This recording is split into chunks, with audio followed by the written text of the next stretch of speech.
2 years ago, Justine Sacco was the most hated woman in the world.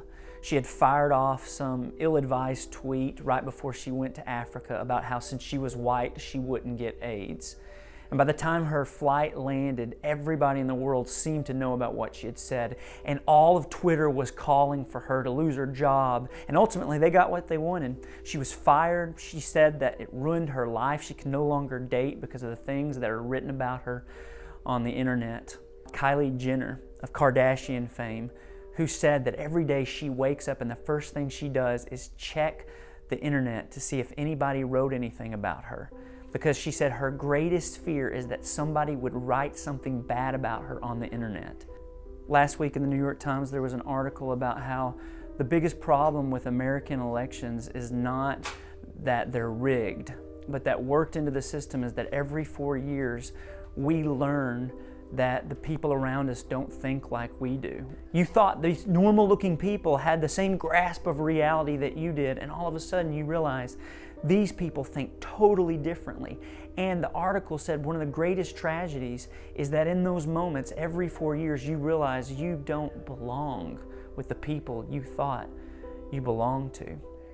A theologian a few years ago pointed out that for thousands of years, people's greatest concern was guilt, how they would stand before God. And then for the last few hundred years, our greatest worry has been death. But for the last few decades, our greatest fear has been fear of shaming. And that's actually not a new problem.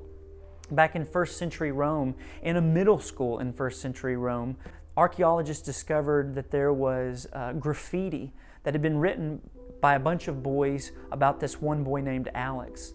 The graffiti was of a cross, and it was a donkey hanging on the cross with the words, "Alexander worships his God." In the New Testament, over and over again, writers would say things like, "I am not ashamed of the gospel."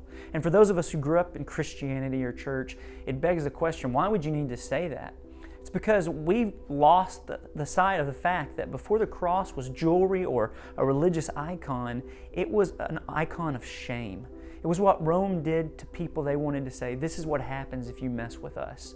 They paraded you in front of everyone you knew, they beat you, and they crucified you naked.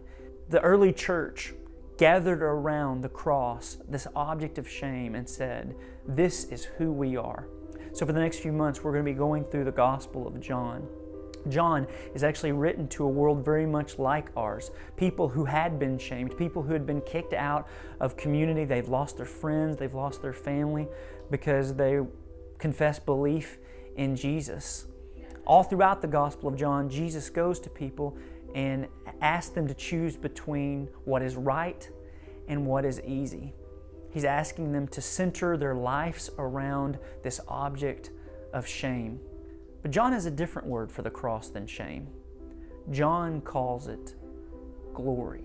Because John wants you to know that even when everything falls apart, even when everything goes wrong in your life, and there will be moments that everything goes wrong in your life, even when you're the #1 trending topic on Twitter, and not for a good reason, even when you're the outcast, take heart.